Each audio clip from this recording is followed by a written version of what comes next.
Stillness, abundance, love, and light, health, and wholeness. Stillness and abundance, love, and light, health, and wholeness. Stillness and abundance, love, and light, health, and wholeness. Peace to the Cosmic Consciousness family and soul tribe. Peace to the new subscribers. Peace to the peace to the peekaboos and passerbys. You hear me? Everybody count. I hope everybody well, wherever you find yourself in this moment, that you find yourself in a moment to have one. You hear me? We're gonna do a reading tonight. Fortunately and unfortunately, everybody that started out with us, a lot of them folks may not be around now, vice versa. And everybody around us now might not be around as we move forward. So we're gonna need to know how to tap into our Solomon. You know, everybody got a Solomon. Everybody got a King Solomon in them. In other words, we're gonna have to know how to use discernment. Trust your intuition. Recognize your strength. And it's gonna be important to know how to recognize our strengths, because all our strengths is not in the same place. We got different levels of strength in different compartments or concerning different aspects in us and about us. But we're gonna need to know how to recognize our strength to stay encouraged and build endurance, as well as willpower, in order to get ourselves free so we can move forward. You don't listen, you're gonna miss it. But it's gonna take all that to move through whatever we have to move through, if we have to move through anything, from the inside and out. Becoming our higher self is important to me more than anything else I see, because we can't take nobody with us. Now that's speaking on a lot of layers and a lot of levels without me going there. But if you ain't got no conjoined twin to you, you can't take nobody with you. So be your best example, and hopefully they'll catch something that you're doing, something that you're saying, or something within the different contents of your character that spur them to get on deck, so to speak. It's an honor to represent those who never gave up, and all I personally had to fight through, just in order to see the beauty of it all and be able to share that beauty.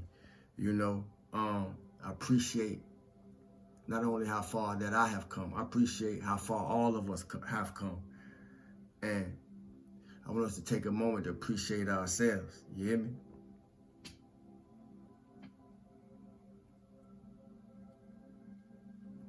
Yes. We came through a lot to get here, and and it's gonna take a lot to stay here, you know? Salute to all us who do the shadow work to self-improve every day, even when we don't want to. Because that's the only way you're gonna turn your unbelievers into believers. And many of us have. And to those of us that have, unless you're the one, you know, it can sometimes be learned the hard way. And I definitely resonate with that for myself, because I'm that type of person that I could show you better than I could tell you. You know, it's that type of attitude that it's gonna take, family. I could show you better than I could tell you, but I can't do it for you. You hear me? But without me talking too much, we're gonna go into the night's reading, you know, which had a lot to do with how I spoke to what I spoke to. Because like I say, we're gonna need our Solomon. We're gonna need our King Solomon. And each and every one of us has King Solomon within us. But we're gonna need our King Solomon sitting on his throne, you know. And Solomon from the Metaphysical Hebrew Bible Dictionary, for those who don't have one, you know. It's a good book to have in the aspects of metaphysics to the metaphysicians and the alchemists out there. It's an excellent book to have in the way that it deals with the different characteristics of consciousness within us. Solomon means whole, and it's Hebrew, meaning whole, entire, complete, integral, peace, concord, integrity, rectitude, soundness, and pacific, as well as peaceful. So we're going to need our King Solomon sitting in his throne within our consciousness, you hear me? A son of David by Bathsheba and king of Israel after David, 2 Samuel 12:24. See also 1 Kings 1:30 and 2:12. The metaphysical meaning of Solomon reads as follows: the state of mind that is established in consciousness when the soul is unified with wisdom and love. So in order to raise our King Solomon in his proper place, it has to be established in our consciousness and unified with wisdom and love. You hear me? Fulfilling the meanings whole, complete, concord, peaceful. That Solomon stands for more than a great Hebrew king and a wise man is quite evident to those who have searched deeply in religious and mythological history. As students who look especially for information about the individual man, we discern in Solomon a development of the presiding genius at the heart center. In scripture, brain and nerve centers, or more strictly speaking, thought centers, are designated as cities, and the presiding or ruling intelligence that controls or directs that work of any center as a personality. So every chakra has its own personality. Every energetic center in our body has its own consciousness pertaining to it that must integrate with the whole being. Jerusalem, city of peace, meaning city of peace, stands for the heart center. And Solomon, peaceful man, stands for the presiding intelligence. So that's what I mean by each and every one of us got to get our King Solomon on his throne. When the ruling intelligence is in harmony with the fundamental character of the center or the heart, when your ruling intelligence is in harmony with the fundamental character of your heart, rapid construction of the spiritual body goes on. I want us to pay attention to that. We are told that David could not build the great temple because he was a man of war. You see, and a lot of us are men and women at war, and it's not a war that we fighting outside of us. It's a war that we fighting in ourselves. We got to feel to heal. When violent and resistant emotions hold sway in the mind, the turmoil is such as to prevent any permanent construction of the new body or the light body or the higher self on the higher planes of consciousness. So we see the importance of cultivating peace instead of war, non-resistance instead of resistance, harmony and love instead of discord and hate. Now that don't say be no pushover, but that's the balance. Solomon was also a great judge. And the great judge, as far as the metaphysical consciousness is concerned, is Samuel, and we'll get to that.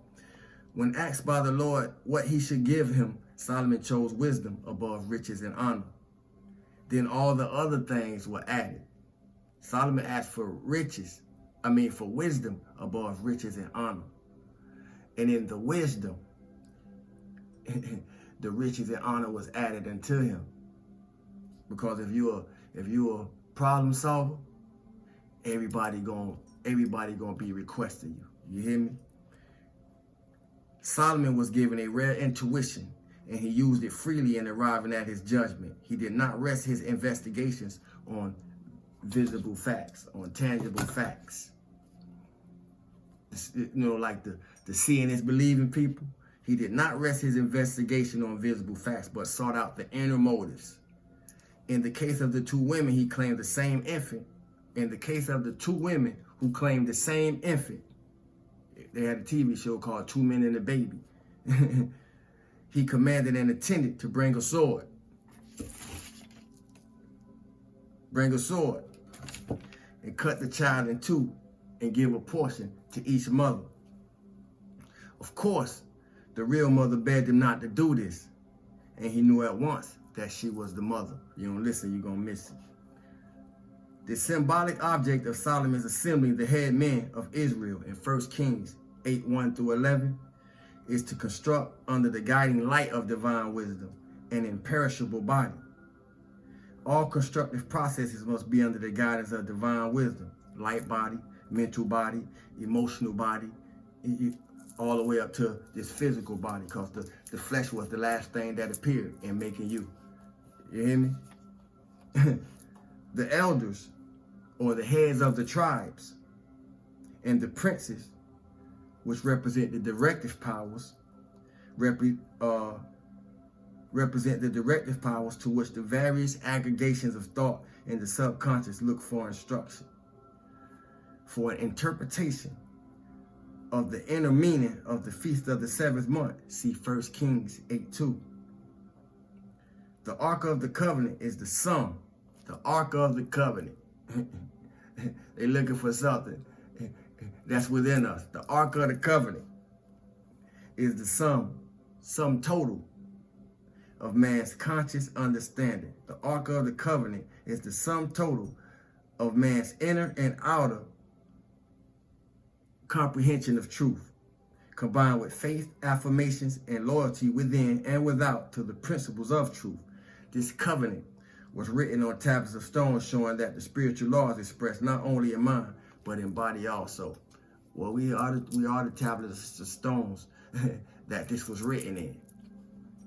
The tent of meeting symbolizes the spiritual body idea, which has not yet taken permanent form and substance in consciousness. The holy vessels are the true thoughts that lie within or in back of the body organs. The sacrificing of sheep and oxen mean that we must transmute. We must transmute to higher planes of consciousness from our animal nature, and we must transmute to higher planes of consciousness our animal nature, propensities or tendencies, and the body substance through which they express themselves. The cherubim represent divine protection, and the spreading wings symbolize the thought of freedom. The meaning of the cloud that so fills the house of Yahweh or Jehovah, that the priest could not stand to minister, is that in a realization of the true spiritual principles of life, there is no necessity for ritualism or outside worship. We are what we've been looking for. The living Christ is all, in all, and through all. Another interpretation of 1 Kings 8:1-11 concerning the dedication of the temple by Solomon is given as follows. A tent or tabernacle. It's the tent. Or it's your tabernacle. Which one you gonna turn it into? You hear me? Represents a transitory or perishable body built by man before he has brought forth his inherent spiritual faculties sufficiently to enable him to demonstrate eternal life. I might want to back that up. The house of Jehovah is the abiding spiritualized body of man, the temple of God, flesh causal body. This temple is the result of man bringing forth all his spiritual powers. When you abide in it, you can say with Yahshua or Yeshua, he that hath seen me hath seen the Father. The city of David or Zion is the subjective consciousness of the individual. The city of David or Zion is the subjective consciousness of the individual. The Ark of Jehovah represents the inner results of the thoughts that have been harmonized with principle. The Ark of Jehovah or of the covenant was brought up out of the city of David, subconscious, because in building the abiding spiritual body temple, it is necessary that all of the accumulated good of the inner consciousness be brought into expression. So we're seeing all this. Any of those of us who have seen the Matrix, we seen all of this being acted out in the movie The Matrix with the character Neo, and even with the ship and the crew on the Nebuchadnezzar in The Matrix, but they also had Judas present through the role of Cypher. But if we remember in The Matrix, when Neo got woke up, in his first wake up, Neo was asleep at the computer. And what was going on, what we would think through a computer system was actually going on within Neo, but that's the metaphysics about it. You hear me? The center in consciousness from which this accumulated good radiates. The center in consciousness from which this accumulated good radiates and expresses is the heart center. Jerusalem, the city of peace and harmony. So I'm the type of person that, even though we may joke and play, I'm very attentive to what people say, because even when we joking and we playing, most times it's coming from the heart. So depending on what's said, I'm gonna know what it is with the individual that I'm dealing with. It's something in that. The ruling factors in this center are peace and wisdom, represented by King Solomon. Peace and wisdom. The holy vessels in consciousness are the thoughts that lie back of and form the various organs in the body. The cherubim in consciousness represent the attributes or the attitudes and the majesty of God.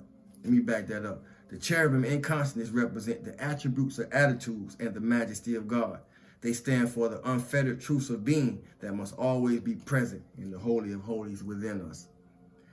To me, that's saying keep your thoughts on things pure and of good cheer. We've heard that before, but like many things that we have heard, we wasn't given no backstory of what it actually means, or nor how to apply it in our lives.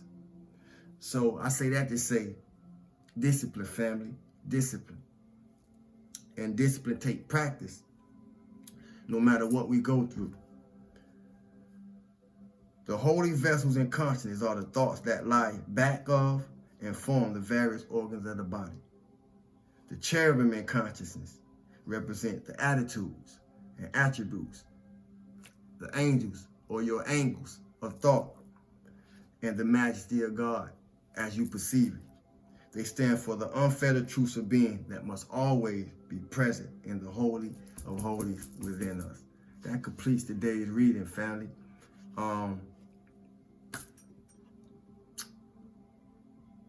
Thank you, family and Soul Tribe.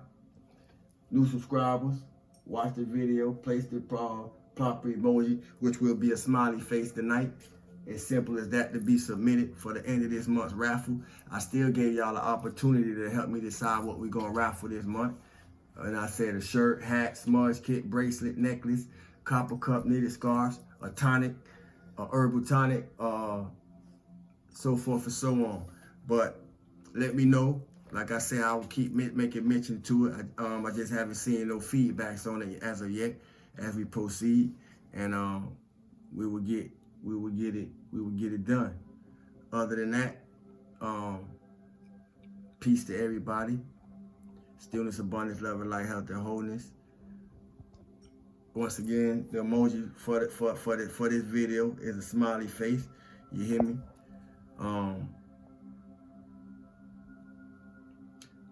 Thanks for likes, shares, subscribes, comments, questions, salutations. May favor be upon you all, so forth and so on. Till the next one, family. Love y'all. Salud.